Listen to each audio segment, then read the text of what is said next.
Hello, beautiful. It's Joe again, and we are back for week 47 of Fasting Life. And this hasn't been my best week ever again. I don't know what's going on, but the bloat and the indigestion and gassiness and sugar cravings are out of control right now. And I am starting to have a sneaking suspicion based on some information I was reading in one of my groups. And somebody asked a question, and I was like, oh. And then I was looking at some of the answers, going, oh. And then I started Googling, and ew. I'm wondering if I might have intestinal parasites of some sort. Uh, there are many ways you get them. You can have them for years and not know it.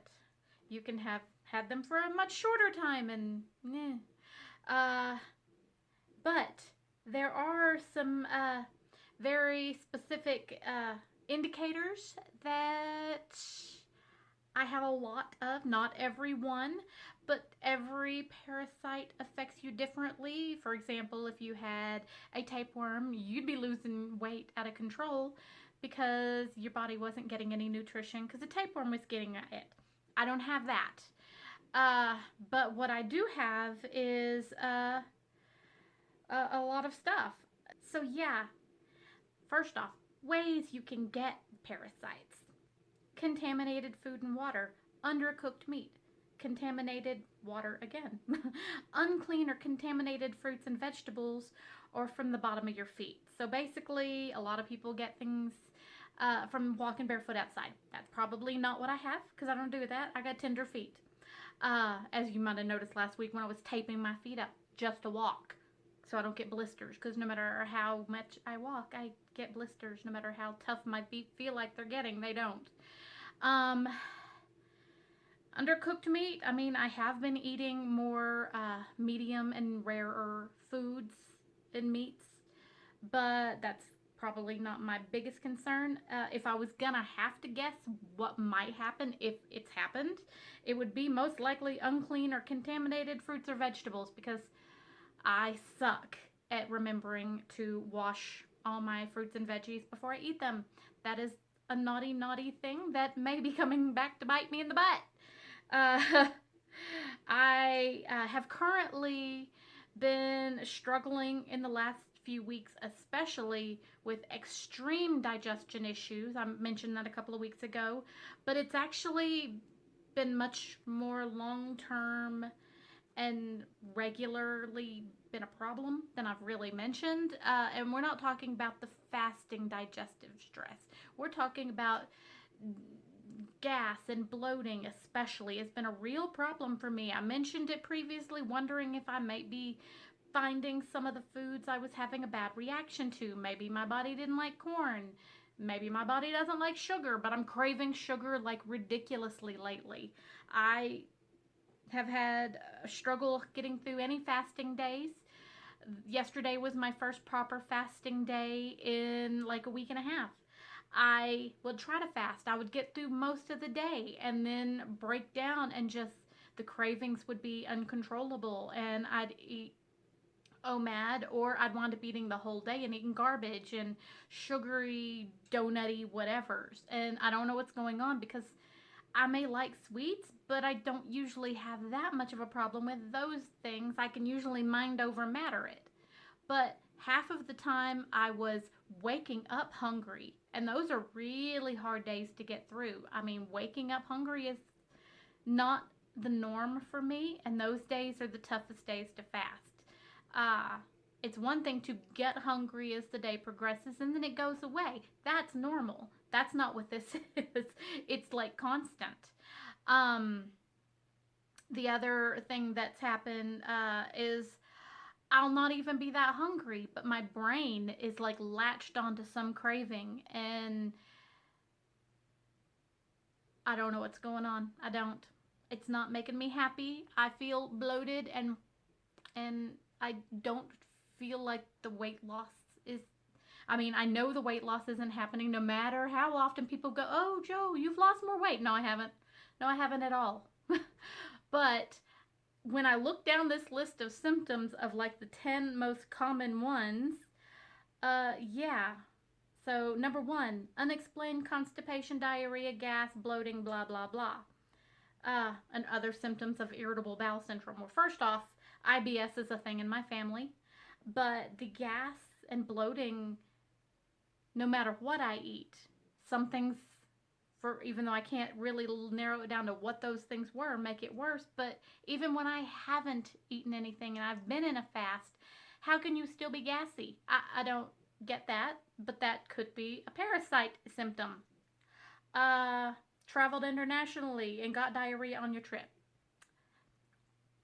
Well, no, I haven't got to do that because last year, when I was about to go to Italy and Spain for the first time, the pandemic hit. So I haven't been anywhere. That one's not my symptom. Number three, you have had food poisoning and your digestion has not been the same since. Yeah, not really. I don't think that's one.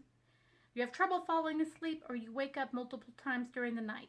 That one's really not either. I do wake up in the night, but that's my whole life. I sleep heavy and then toss and turn a lot. So I wake up just for a couple of fractions of a second. Not insomnia, not knowingly. Uh, Number five, skin irritations, unexplained rashes, hives, rosacea, or eczema. Well, I've got rosacea. People always talk about how good my skin is. It's not as good as all that to me. I work really hard to keep it healthy, and I still, like right now, I'm in a bad breakout right through here. But that's where having sold makeup for a living and learned how to do makeup good comes in really handy. Rosacea has always been a thing. I have extreme pinkness on my cheeks and broken capillaries a little bit, and I try not to over caffeinate just so I don't flare it up, but I do like my caffeine. So yeah, that's one. Number six, grinding your teeth in your sleep. Oh yeah, I've always done that. I didn't even know I did it. I do it to the point that my jaws locks. It's not pretty. So there's one that does mention me.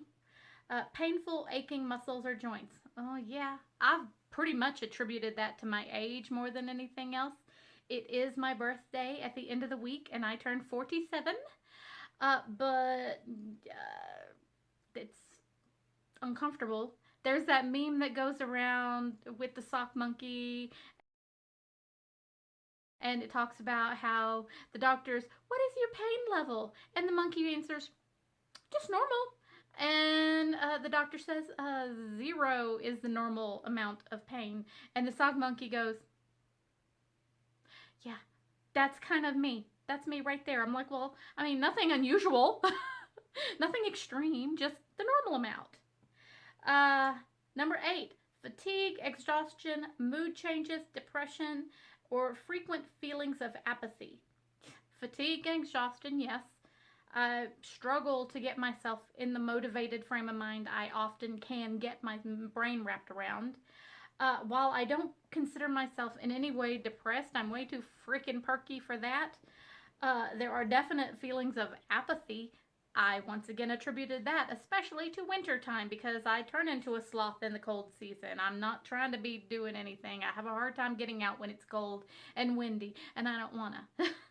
But it's on the list, and it's me. Number 9, you never feel satisfied or full after your meals. That is very much me. That has been one of the hardest parts about fasting life is in my food window, I struggle to be satisfied if I don't eat bulky amounts of something and sugar. If I don't eat some pasta or some rice or some beans or something that's going to make me feel truly satisfied, I struggle. Versus when I tried to do carnivore and it was satiating and yet I still wasn't full. And that's apparently not normal. And number 10, if you've been diagnosed with iron deficiency anemia. Once again, not particularly me, but I haven't been to the doctor in a really long time. I wanted to go to the doctor. I wanted to get a physical and see where I'm at, but, pandemic. I don't want to go into places like that for no real reason. If I'm not actually sick, I haven't been going places like that. So, Main ways to diagnose it: go to the doctor, get all the goopy tests, let them apparently stick tape to your bottom to see if certain things show up, like eggs, if you have the itchy bum, which I don't have. So that's apparently probably not what I have. Not the type, if I have anything. And then they can do all the treatments, and they check your stool and all of that. There are a lot of herbal supplements out there that are legit, and no harm, no foul if you don't have a parasite. The main thing is you don't want to do it too frequently or too often to take these things, because they'll knock out all your good bacteria and flora out of your stomach and your digestive system, not just the bad stuff. So they often recommend doing this, as a standard recommendation apparently, twice a year, to just run this stuff through your system and see where you're at. I just ordered some to be delivered to me hopefully soon. I ordered it from within the U.S. specifically, so hopefully it'll come fast. Dr Chrisophers VF syrup that you take a couple of times a day for a couple of days. Then you take another supplement of his that is supposed to help you push everything through. Then you take 2 days off. Then you do it again a couple of times. So I'm going to try that and see if that makes any difference, because the amount of bloat, even my face looks bloated. Yes, I have gained a couple of pounds back again. I weighed myself this morning. I was at 184.1. I did not eat yesterday. I dry fasted yesterday. I understand that I have not eaten great several times in the last week. But still, for a while there, you could see the weight loss even in my face more. And I don't feel like it's happening right now. And the cravings and the difficulty fasting have been a struggle. It has been a struggle. And I'm not okay with that. I want to start my 47th year on the right foot. Yesterday was the best day I've had in a while. I am actually, once again, not sure. As usual, every week when I video you, I don't know what I'm going to do today. But I'm thinking I'm not going to eat today either. I think I'm going to do at least another 80 to 110 hour fast. And that way I can, kind of New Year's resolution it at my birthday to start on the right foot. So I have got some medicines coming to try to cleanse my system and see if this is actually a problem I'm having. Has things like wormwood and black walnut, and so always, if you have any need to take any kind of supplement like that, first off, make sure the ingredients, because they all have different ingredients. All these are a couple of prime ones that most often show up. Make sure you don't have any allergies. I'm not a doctor. I don't know jack. I'm just trying stuff to see what works for me. So that is it. That is my week. Crappy fasting, crappy food, crappy digestive system, but I'm not going to let it win. I'm going to do this. If you have ever encountered intestinal parasites and any of this sounds like it might be what you experienced, let me know. I don't know. I don't know what's happening here, but that just sounded awful damn familiar. So I'm going to do a round of treatment and find out, because I'm not going to go to the doctor unless it's actually serious, and that's uncomfortable and inconvenient, but not that serious, generally speaking, especially if it's not something like tapeworms, which is taking all my nutrition, and it's clearly not. So yeah, have a great week. Do please like, subscribe, comment, notification bell. Do all the things if you want to know how this adventure goes. And I will catch you on the flip side. Have a beautiful day.